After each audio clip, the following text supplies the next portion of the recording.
Good morning, everyone. Happy Wednesday. It is March 25th. Lisa, Lydia Scott with you here this morning. We'll get Lydia's forecast in a moment. She's tracking a little activity on her radar. But first, we want to remind you that we're live on Facebook every weekday morning right around this time. But it stays on your feed throughout the day. So if you don't watch it live, you can watch it whenever it works best for you or listen to it as a podcast. Just go to inform.com/podcast and look for the Inform Minute. All right, another fairly mild morning for us, I would say, but you are tracking some showers and sprinkles on the radar. A little light rain has been working its way in from the west through the early morning hours. We've seen some of that here in Fargo. Temperatures lower in the upper 30s to the lower 40s, so it's certainly mild enough for it to be just rain. Not worried about snow mixing in this morning. We'll save that for tomorrow morning. Little warm front has been lifting through the region, brings temperatures up into the 50s and 60s in the south this afternoon. Meanwhile, the cold front starts approaching later on up to the north, working its way down to the south. And so places to the north, you're going to stay colder. I actually dropped Grand Forks' high temperature today down to 40 degrees. Up north near the Canadian border, upper 30s today. Okay. So it's a different day once again, depending on where you are. Sure. Because of snowpack, but also because of the cold front moving in. So it's kind of a two-reason type of deal today. Cold front continues to drop to the south as we go throughout later tonight into tomorrow, which means our temperatures are falling. The wind is going to pick up. And we'll watch for more moisture to move in from the west, meeting that colder air. That's when we'll see the switch over to a little bit of light snow. So scattered showers or sprinkles possible really at any point today. It won't rain all day anywhere, but the opportunity is there to squeeze out a quick raindrop with a mostly cloudy sky today. It's tomorrow with that colder air rushing in, more moisture. I'm going to watch out for a branch out, a little bit of rain, mixed snow. Models are kind of all over the place with it. It could really happen anywhere. Right now it's focused to the south, kind of down near that North Dakota, South Dakota line, where a dusting of light snow is possible into tomorrow morning. Maybe a slippery spot here or there, but nothing huge. That'll move out. Then the bigger story for tomorrow is actually the colder air, the wind making it feel colder. Highs in the 20s and 30s tomorrow. That's cold. Yeah. That's a chilly day in March. The wind will make it feel even colder, of course. As we head into Friday, everything starts to settle down. Still breezy, especially in the morning. Teens in the morning. Probably wind chills close to 0 on Friday morning. Cold walk to the bus stop. Morning recess. Temperatures make it into the 30s by Friday afternoon. Wind starts to settle, and then everything gets better through the weekend. Okay. As it generally does. There's kind of doom and gloom there. I know, it's like, not great here. Okay.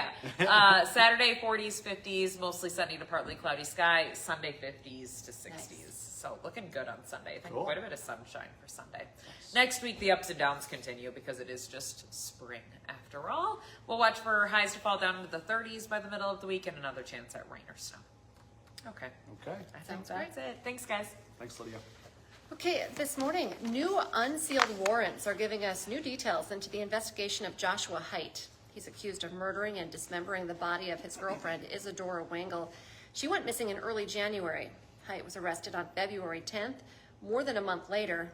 Now we've learned police were tracking his movements, using a GPS tracker during that time. The day that officers executed a search warrant at Haidt's apartment, Haidt was wearing bib overalls with red stains on them.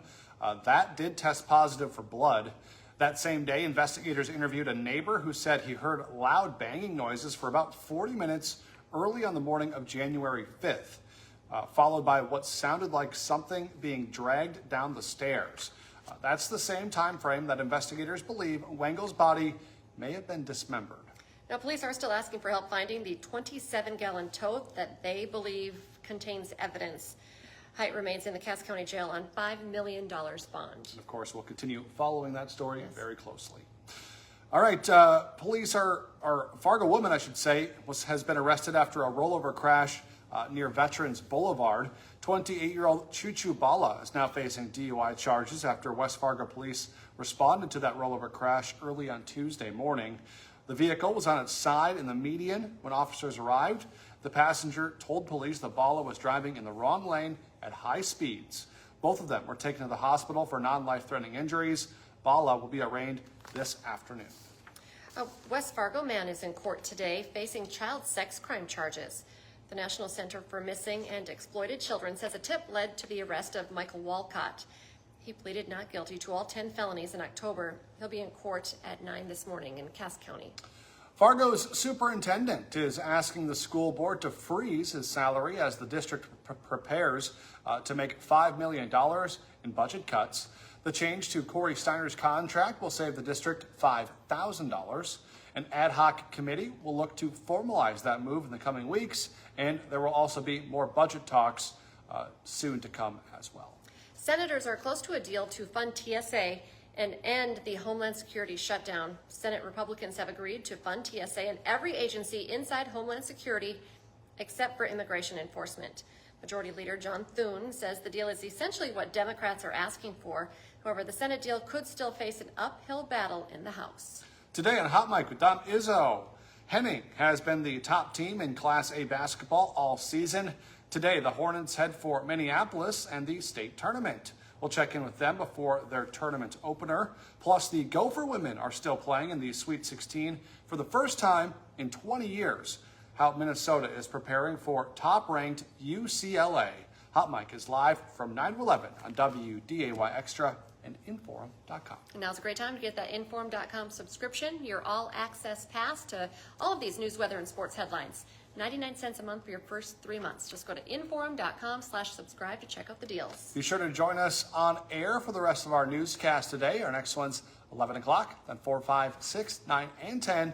And we're back tomorrow morning with First News from 5 to 7. Have a great day, everyone.